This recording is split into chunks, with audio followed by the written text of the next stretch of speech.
जय हिंद। स्वागत है आप सबों का बीसीसी क्लासेस में। आज हम सब जैक बोर्ड के क्लास 9th के विज्ञान के मॉडल प्रश्न पत्रों का सही उत्तर देखेंगे। तो पहला प्रश्न है, निम्न में से किन राशियों का SI मात्रक समान होता है? ऑप्शन है चाल और वेग का, त्वरण और विस्थापन का, बल और संवेग का, या इनमें से कोई नहीं। तो इसका राइट आंसर होगा ऑप्शन ए, यानी कि चाल और वेग का। दूसरा प्रश्न है, निश्चित दिशा में वस्तु द्वारा तय की गई दूरी है। इसका सही आंसर होगा ऑप्शन सी, यानी कि विस्थापन। तीसरा प्रश्न है, वेग का SI मात्रक है। तो इनका राइट आंसर हो जाएगा मीटर पर सेकेंड, यानी कि ऑप्शन डी। चौथा प्रश्न है, स्वचालित वाहनों में एक यंत्र लगा होता है जो उनके द्वारा तय की गई दूरी को प्रदर्शित करता है। इस यंत्र को कहते हैं, तो इस यंत्र को क्या कहते हैं? ऑडोमीटर, यानी ऑप्शन ए इसका सही आंसर होगा। पांचवा प्रश्न है, यदि किसी पिंड का द्रव्यमान 2 गुना कर दिया जाए और उसका वेग आधा हो जाए तो पिंड का रैखिक संवेग होगा। तो क्या होगा? तो वही रहेगा, यानी कि इसका आंसर हो जाएगा ऑप्शन बी। छठा प्रश्न है, यदि दो वस्तु ए और बी के द्रव्यमान क्रमशः 6 kg तथा 34 kg हो तो ए का जड़त्व बी के जड़त्व से अधिक होगा, या बी का जड़त्व ए के जड़त्व से अधिक होगा, या ए का जड़त्व और बी का जड़त्व बराबर होगा, या ए तथा बी का जड़त्व शून्य होगा। तो इसका सही आंसर हो जाएगा ऑप्शन बी, यानी कि बी का जड़त्व ए के जड़त्व से अधिक होगा। सातवां प्रश्न है, न्यूटन गति के किस नियम को जड़त्व का नियम भी कहा जाता है? इनका राइट आंसर हो जाएगा ऑप्शन ए, यानी कि न्यूटन का गति का प्रथम नियम।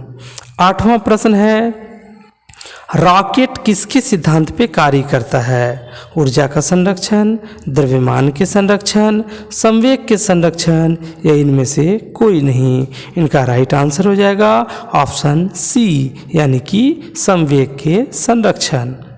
9वां प्रश्न है, 60 kg द्रव्यमान के किसी मनुष्य का भार चंद्रमा पर क्या होगा? इनका राइट आंसर हो जाएगा ऑप्शन सी, यानी कि 100 न्यूटन।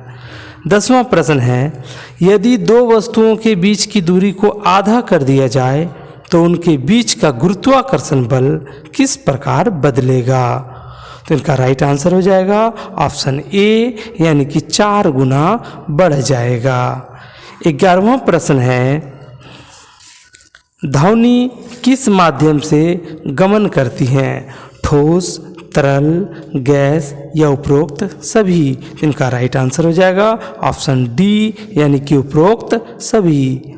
12वां प्रश्न है, वायु में ध्वनि तरंगे निम्न में से किसका उदाहरण है?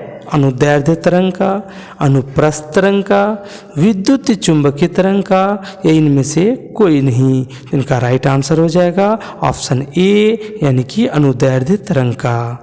13वां प्रश्न है, मानव श्रवण की श्रव्य प्रास की ऊपरी आवृत्ति सीमा लगभग होती है। तो इनका राइट आंसर हो जाएगा ऑप्शन ए, यानी कि 20 किलोहर्ट्ज।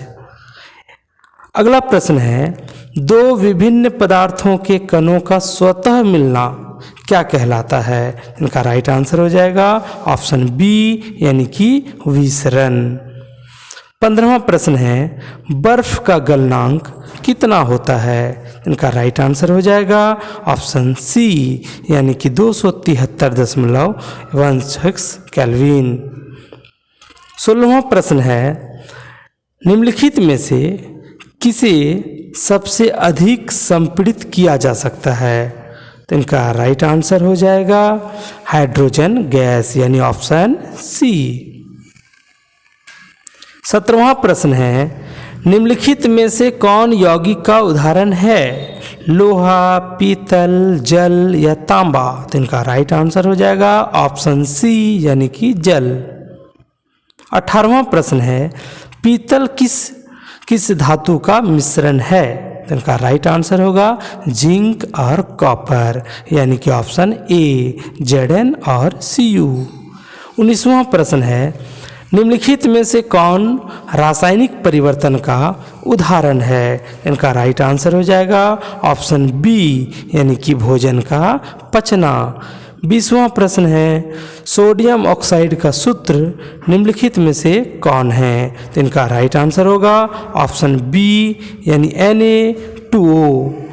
21वां प्रश्न है, 36 ग्राम जल में जल के कितने मोल मौजूद हैं? तो इनका राइट आंसर होगा ऑप्शन बी यानी कि 2। 22वां प्रश्न है, C2H2 का मोलर द्रव्यमान क्या होगा? तो C2H2 का मोलर द्रव्यमान होगा 26 यानी कि इसका आंसर होगा ऑप्शन बी। 23वां प्रश्न है, इलेक्ट्रॉन की खोज किसने की? इनका राइट आंसर हो जाएगा आपका J.J. थॉमसन यानी कि ऑप्शन बी। 24वां प्रश्न है, एक तत्व में 11 इलेक्ट्रॉन हैं तथा 12 न्यूट्रॉन हैं, तो इस तत्व का परमाणु संख्या क्या होगा? तो इनका राइट आंसर होगा ऑप्शन ए यानी कि 11। 25वां प्रश्न है, किसी तत्व के समान समस्थानिक में निम्नलिखित में से कौन और परमाणु का समान नहीं होंगे?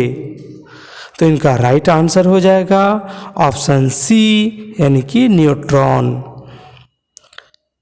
26वां प्रश्न है, निम्नलिखित में से कौन एक कौशिक जीव के उदाहरण हैं? तो इनका राइट आंसर हो जाएगा ऑप्शन सी यानी कि अमीबा।